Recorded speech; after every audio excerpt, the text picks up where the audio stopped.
何回かやったら食パンはどういう食パンなの？これは本別町の地粉を使った食パンになるんですけど、湯ゲルとかも使っていて、開封値は65にしてるので、こうもっちりムチムチしてるんですけど、コクとかもあったりする感じで、こういう食パンにもなるし、こういった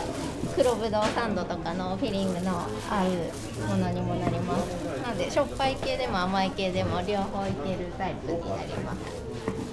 本別町地粉と中川農場さんの祈りの小麦で、ライ麦はアグリさんのハンコックと、あと、ハンコックの全粒粉と、入れました。は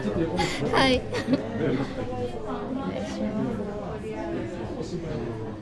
で、若い頃すごくなんかいつも疑問に思ってたのが、僕大阪のパン屋でフランスの粉をよく扱ってたんですけど、フレンチのレストランの中の、パン屋でフランスの粉をよく使ってて、フランスの粉なんで虫が結構当時の粉湧いてしまってて、でふるいにかけるんです。でふるいにかけると、ちょっと据えた匂いなんですけど、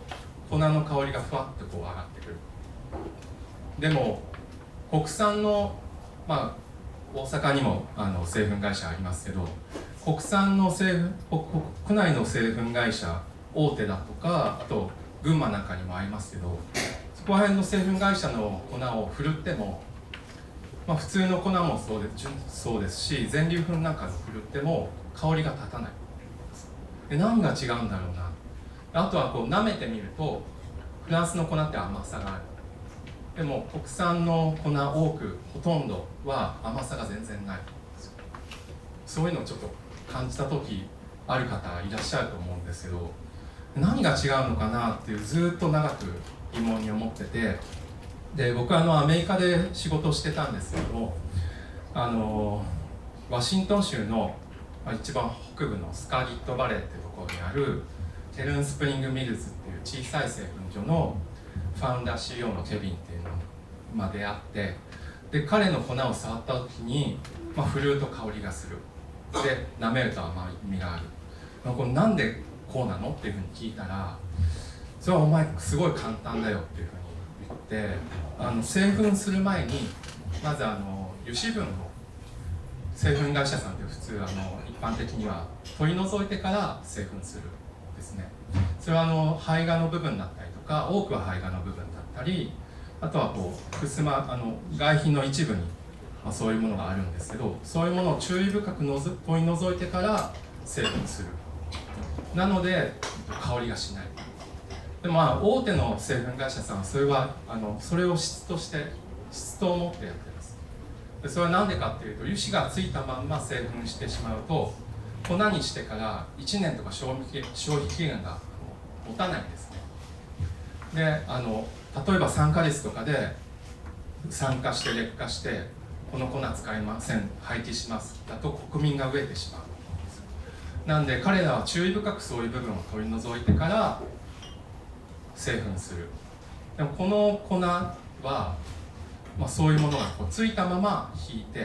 いてから回分仕分けしてると思うんですけど、それがまず全然違うかなっていうのを感じました。でそれを確かめるには、振るってみれば香りがしたりする、経験があればそれで分かります。あとは湯種にしてみるんです。熱湯と合わせてみる。そうすると胚芽の部分がついたまま引いてる粉はすごく甘くなります。その湯種自身が。それがついてないまま湯種にすると、あまり甘くならない。それは小麦がもともと持ってる酵素が胚芽の部分に多くついてあるんで、それを取り除いてしまったもの、特に回分値の低い胚乳の部分の多くのその 0.4 とか 0.5 台のものなんかはそうなんですけど、そういうものっていうのは、甘さがないですね。に対してこの本別町地粉のものなんかはすごく甘さが出ます。これはすごくその粉のポテンシャルを持ったものかなっていうのは一つの特徴かなっていうふうに感じました。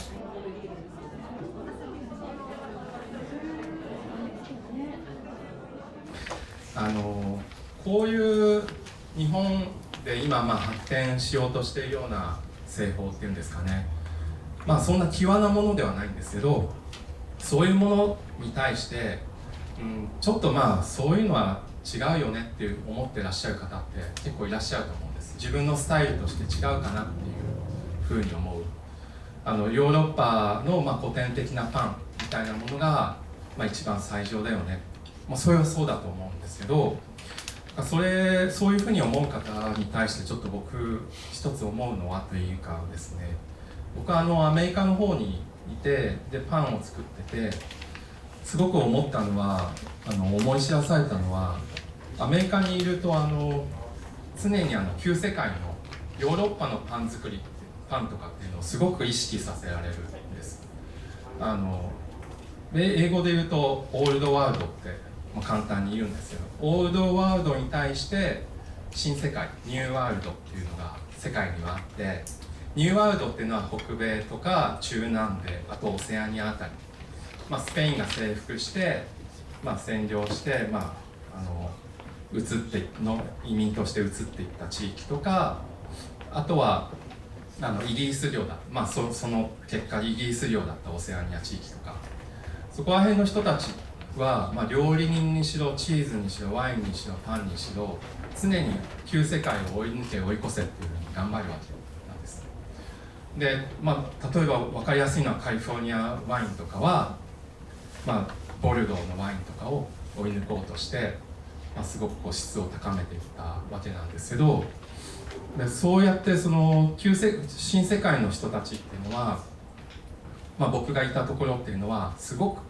旧世界を意識して、常に意識しながらパン作りとかワイン作りとかをするに対して、その当時もそうだし今もそうですけど、僕らの日本っていうのは、旧世界でも新世界でもないんですよね。第三世界って言いますか。なのに、フランスの、法律が最上だよねとか、ドイツのこういうものがもう全てだよねみたいなのは、あまりにもちょっと、なんていうんでしょう、視点が狭すぎると言いますか。僕たちのその立ち位置っていうのはもっともっと自由であってよくて、で、旧世界のものも取り入れてよし、新世界のものも取り入れてよし、ただしその背景の地理だとか文化だとか歴史とかっていうのを完全にちゃんと理解しようっていう意識のもとで、そういうものを取り入れていく。彼らのその文化とかを尊重するんであれば、僕たちもそれを理解した上で自分たちのパンっていうのをこれから作っていくべきなんじゃないのかなっていうのがすごく思っていて、いろいろ活動に地元の、群馬の小さいパン屋なんですけど、ちょっと参加させてもらってるっていう感じです。なので、日本の今独自に発展しようとしている文化、その各地の醸造の文化とかと紐付けして、素材も紐付けしてパンを作っていくっていうのは何ら不自然なことはないし、むしろその後にこれは自分たちのパンだよね、これは僕たちのそのパンの文化だよねっていうふうにもうそろそろ言えるような時代になってきてるんじゃないのかなっていうのはすごい思っていて、であえて2つちょっと用意してみました。